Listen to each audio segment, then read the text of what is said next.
Selamat pagi, kali ini kita akan membahas tentang demonstrasi konstekstual filosofi pendidikan Ki Hajar Dewantara. Bersama saya Desa Puturia Asparini SPD, CGP Angkatan 7 Kabupaten Karangasem yang bertugas di SMP Negeri 3 Abang. Tantangan dalam pembelajaran yang saya hadapi.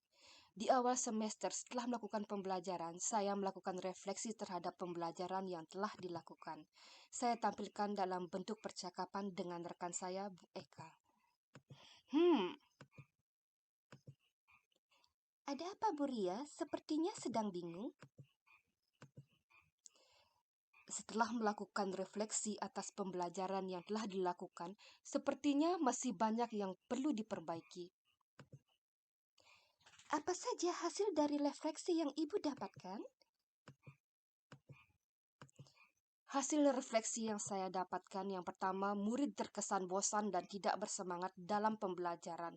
Kemudian murid tidak berkonsentrasi di dalam pembelajaran. Kurangnya kerjasama dan nilai gotong royong antar murid, sehingga perlu pembentukan karakter siswa yang berbudi pekerti baik. Bu Ria, kira-kira apa solusi yang bisa diambil untuk memperbaiki pembelajaran ini? Bu Eka, bagaimana jika kita terapkan pembelajaran berdasarkan pemikiran Ki Hajar Dewantara? Mari kita coba terapkan. Filosofi pendidikan Ki Hajar Dewantara. Tujuan pendidikan. Pendidikan adalah menuntun segala kekuatan kodrat yang ada pada anak agar mereka dapat mencapai keselamatan dan kebahagiaan yang setinggi-tingginya, baik sebagai manusia maupun anggota masyarakat. Peran pendidikan. Yang pertama, menuntun. Yang kedua, sebagai petani atau tukang kebun kehidupan. Yang ketiga, pendidikan yang berpihak kepada anak. Dan yang keempat, pendidikan berbudi pekerti.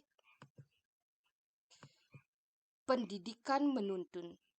Pendidikan sebagai penuntun di mana pendidik harus memahami apa itu kodrat alam dan kodrat zaman yang dimiliki oleh peserta didik atau murid.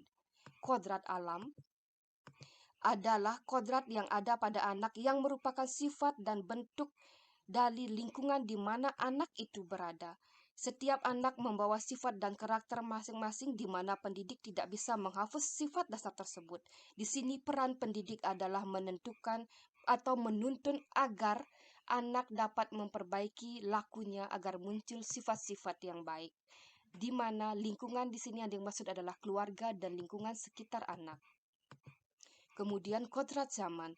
Kodrat yang berkaitan dengan isi dan irama, di mana peran pendidik adalah menuntun agar anak mampu tumbuh baik sesuai dengan zaman, dengan tetap mempertahankan akar kebudayaan yang ada. Misalnya dengan menerapkan pemanfaatan teknologi dalam pembelajaran.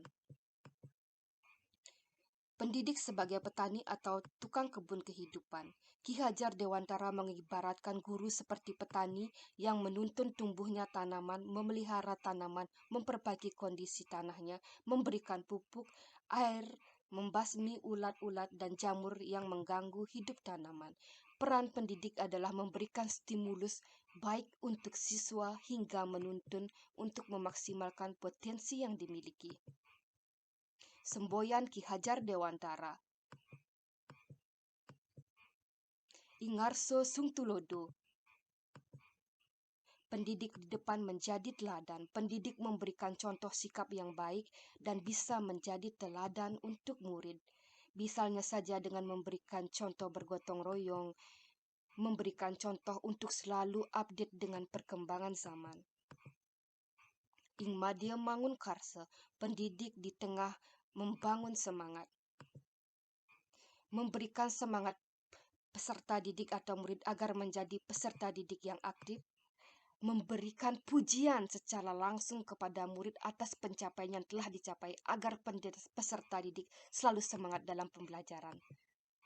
Tuturi Handayani, pendidik di belakang memberikan dorongan, yaitu dengan cara menumbuhkan rasa percaya diri murid dengan memberikan kesempatan untuk berkreasi dan berkarya. Kemudian mendorong murid untuk menciptakan karya sesuai dengan imajinasi murid. Pendidikan yang berpihak kepada anak. Sebuah pendidikan yang berpihak pada anak di mana murid menjadi pusat pembelajaran. Kemudian, pendidikan yang memanusiakan manusia sehingga harus memerdekakan manusia dan segala aspek kehidupan baik secara fisik, mental, jasmani, dan rohani. Menggunakan sistem Among, artinya pendidik menjaga, membina, dan mendidik anak dengan kasih sayang, menciptakan suasana menyenangkan, aman, merasa dicintai, berharga, sehingga murid mampu mengembangkan diri dengan cara yang menyenangkan. Pendidikan budi pekerti. Pendidikan budi pekerti, di mana budi pekerti adalah perpaduan antara cipta, karsa, dan karya. Tujuan pendidikan budi pekerti adalah untuk mengembangkan nilai, sikap, dan perilaku siswa yang luhur. Di sini, mentransfer nilai-nilai karakter yang berbudi pekerti. Implementasi di SMP Negeri 3 Abang. Menuntun dan mengarahkan murid yang sesuai dengan bakat dan minat dan kebutuhan peserta didik atau murid. Yang pertama adalah memberikan bimbingan secara langsung kepada murid, kemudian melaksanakan ekstrakurikuler untuk menunjang bakat dan minat peserta didik atau murid. Yang ketiga, melakukan literasi.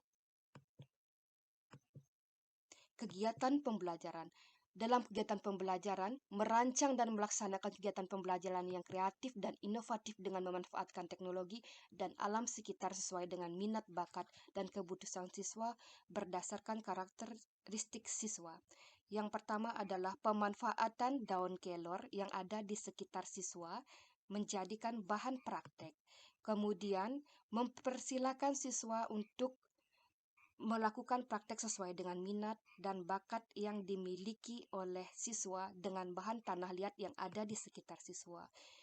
Dan yang terakhir adalah melakukan kebiasaan baik dalam pembelajaran. Kegiatan pembiasaan siswa, melakukan 5S, salam, senyum, sapa, sopan, dan santun. Sebagai seorang pendidik, setelah mempelajari modul ini, saya merasa perlu meningkatkan profesionalisme saya sebagai seorang pendidik.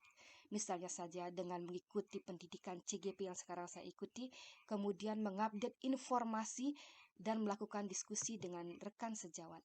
Terima kasih.